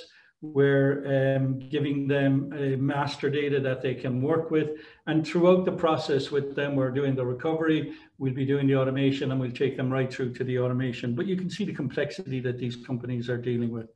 We work in all sectors. That's the difference with the slides I hadn't put up. We have large organizations, global organizations, the likes of Diageo, EasyJet, Interflora in the States. We've got Grainger, Graybar, multiple organizations in lots of different sectors that we work with. We have 3 areas of growth in the organization. So we have organic growth, and that has 2 forms. We have an existing customer base at the moment of 55 of these global organizations. And we have to take them on the journey. We're doing different things. Sometimes we're doing a purchase to payment automation system. Sometimes we're doing a recovery piece for them. One of the reasons that we raised money was to invest in the whole area of account management, because we didn't, a lot of what happened to us, a lot of the interest, I won't lie, took us a little bit by surprise. So we're playing a bit of catch up on the marketing and the account management. We've been hiring since we've done our IPO, and we have a lot of customers needing to talk to us, wanting to talk to us, these global organizations, and we'll be taking them on the journey and increasing our revenue per customer. And then the second part is the whole area of new logos and new brands. And again, our pipeline has grown considerably since the start of the year, particularly in the States, as we have, I suppose, through what we did in COVID, digital marketing, going to online events, the solution has gotten a bit of traction within our sector. And so we have a lot more inbound. So organic growth is going to be very strong. An area that's new to us, one I wasn't too sure of myself at the beginning with, because I don't want to be a partner where I'm one of 12 widgets someone is selling. But we're now in a much stronger position with partners, because we have found the kind of partners we want. We're looking at partners where we are an integral part of their strategic growth. So a recent partnership that we've had would have been with the URA in Michigan, where they sell into our profile of customer, and they do recovery for them, but only in terms of utility payments. So they needed to expand their offering. We wanted access to their customer base, perfect partnership. We're doing the same with other organizations, some who just do tax with these customers, and we go in and we expand it. And there are others who are OEMing the the product. So partnership is another strong area of growth for us. And then the final part is that of acquisitions. We have a track record of doing acquisitions. We're good at acquisitions. We're good at finding them. We're good at negotiating them. And we're good at integrating them. And we have very strict criteria for doing acquisitions. We acquire companies that are, first of all, operating with our profile of customer. They have to be working in our sector with the finance function of these large organizations. We look for them to have good, strong recurring revenue, a good spread of customer base. And we also look at how we can add value. And I'll explain how we did that with one acquisition shortly. We have a good Glantus has a good track record of delivering strong financial growth. As I said, we're a tech company, and I'm speaking to you from the States at the minute, and over here, a tech company that is profitable with strong EBIT and strong growth is an unusual thing. One person over here said, I'm not sure how to deal with you, but that's the stability of our business and the recurring revenue that we have generated over the past while. These are between the subscription and the transactional recurring revenues. That's been the growth and revenue profile that we've had over the last 3 or 4 years. You've noticed I'm flying through these ones mainly because the CFO normally does these slides. So, but here is an example of an acquisition we did last year, JPD in San Jose. It wasn't making any money. We paid $4.5 million for it, spread out. And within when we started to apply our automation to this business, we reduced the headcount from 65 to 35, and we took it from a loss-making situation to profitable to the tune of $1.5 million, 700,000 of which was recognized last year, but on a run rate basis will be $1.5 million. Another thing to point out is our R&D. We do continue to invest in R&D. We've put $2 million in over the last 2 to 3 years. We capitalize it over 3 years. Our annual budget in R&D is about $1 million. 500,000 of that is kind of upkeep and maintaining the systems and doing run-of-the-mill work on it, and 500 is a discretionary spend that we have in improving or putting in new features or adding to the platform. On the why invest, I won't even do that. I'm going to stop sharing here. I'll just give you 4 reasons why people should invest. First of all, I'll give you a reason you shouldn't invest. We're going to be a very busy company. If you don't like very busy companies, we're not the company for you. But the reason one should invest with us is that we're a tech stock, but we're a very stable tech stock with 89% of our revenues recurring. The market we're in is exciting, and it's a consolidating market, and it's very attractive to equity houses. There are a few gorillas in there. So we are very much building to scale, knowing what our market is over there. Third thing is we own our own IP, so we control everything ourselves. And finally, our growth strategy, apart from saying, you know, we have an amazing product, it's right for the market that we're in, it's a proven product. But we run our business, 55%, remember, is still owned by management. And we have a clear strategy of how we're going to grow shareholder value. Not just the growth, our margins will grow, but we're looking at the arbitrage between what we are acquiring companies for and our own organic growth, and what the US market in particular does. So we're acquiring companies anything from 5 to 7 times EBITDA or 2 times revenue. And when you reach scale and you get to scale, then over here in the States, it's like 18 to 30 times EBITDA and 5, 6, 7 times revenue. And the characteristics to get that are the fact that it's our own IP, the fact that we're profitable and in control, and every time we grow our recurring revenues, we grow our margins. And what we require now is to reach that scale. And that's what we're working on. We're very focused on it. We're very focused on the metrics of any acquisition we will do. But that is our intention. It's to hit those high multiples and valuations over the next couple of years through growth and through scale. And I leave it at that, Donald, and open it up to your questions or questions from anyone else. I think I stayed within the timelines. I think you did. I think you were amazing, to be honest. You've got such an interesting business model. It really is absolutely fascinating, Maurice. Thanks, Donald. No, you're to be commended. It is so interesting. Let's go for some random Q&As, and then we'll get into my sensible ones. Random Q&A from Paul Sapsford. Do you take a percentage of the saving detected? Yeah, so we have two types on the recovery.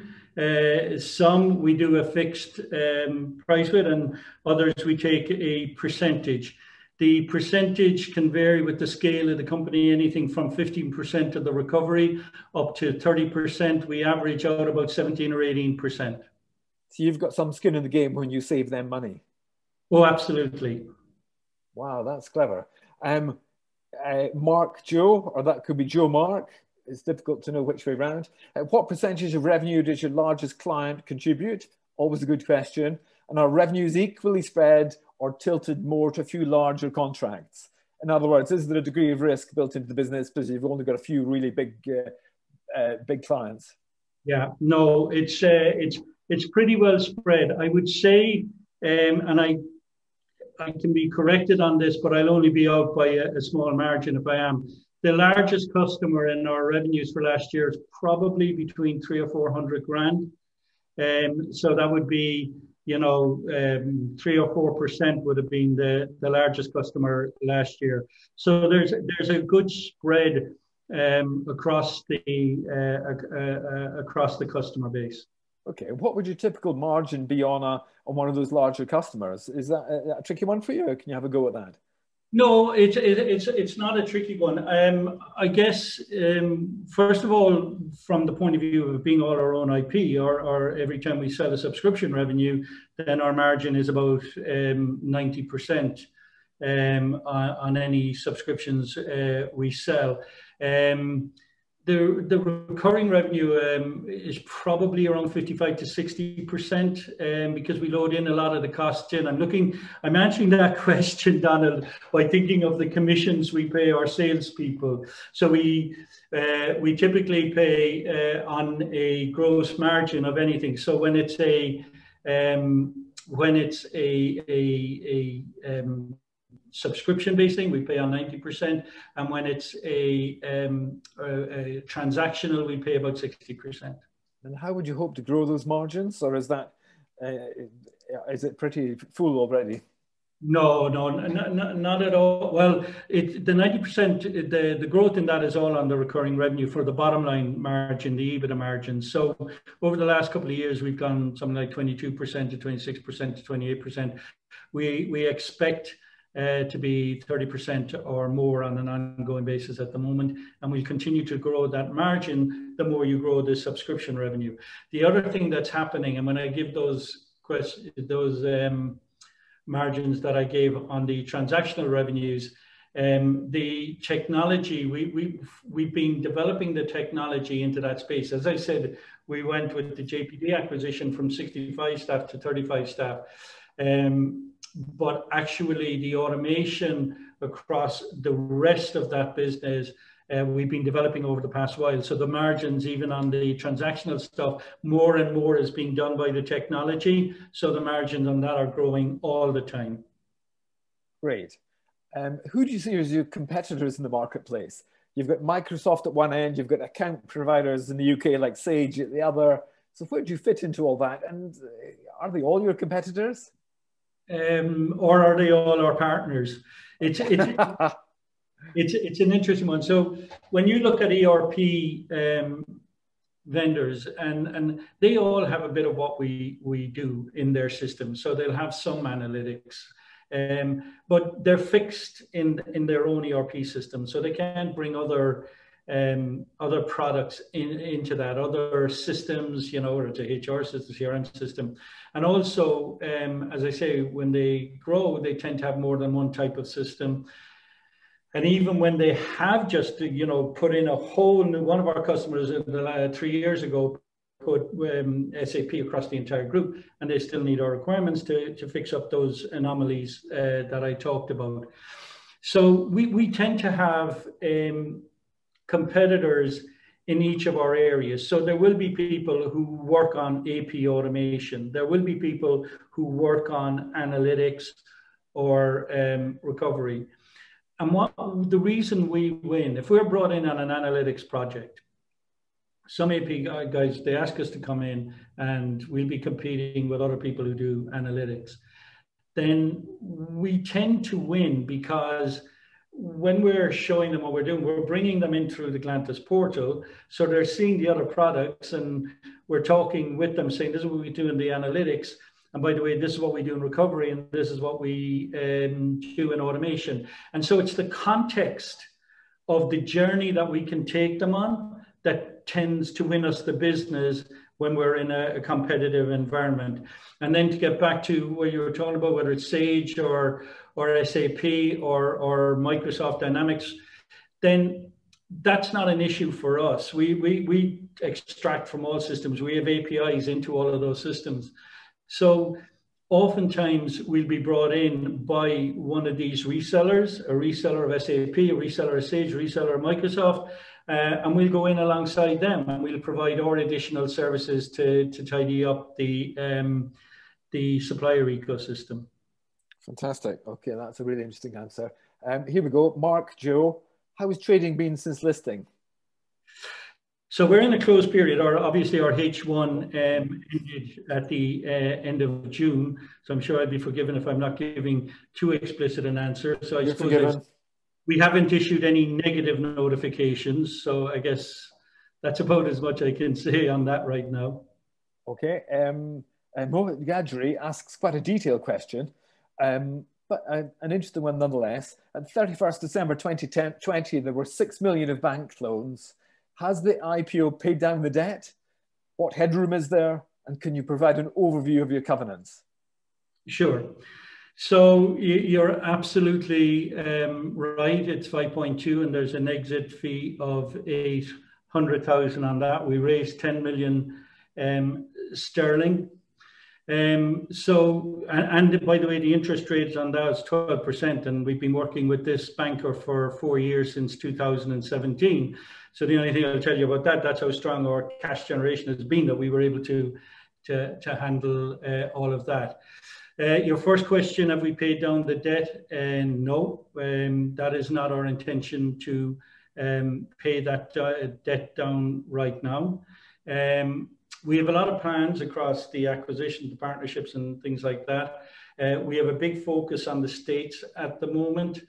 The funding situation in the States is a lot cheaper and a lot bigger than it is back home. And we are working with financial houses over here, and we will refinance our debt in its entirety. And depending on what we're doing with acquisitions and such, we may refinance it in a bit of a larger scale. But even if we're doing that, well, we will be doing that. We will refinance. That's a certainty, and we'll be refinancing at a much cheaper level. But we won't, as an organization, you know, we've been conservative all the way along. We haven't done anything crazy. We don't have a burn rate. We've always had to make money. That's how we survive. And as we grow by acquisitions and that, we don't intend that our EBITDA to debt will ever be more than 2x. Okay, my final question to Maurice. You've been very patient with me so far. Organic growth versus acquisition. So what's the organic growth that you can squeeze from the business? Because I know you've got lots of recurring revenues, as you've told us, a really, really high percentage, 83% or something. So where's the organic growth going to take you next year, for example? Or do you have a run rate for that? Can you explain how that's going to build in future years? And then I'll come back to acquisitions as my final.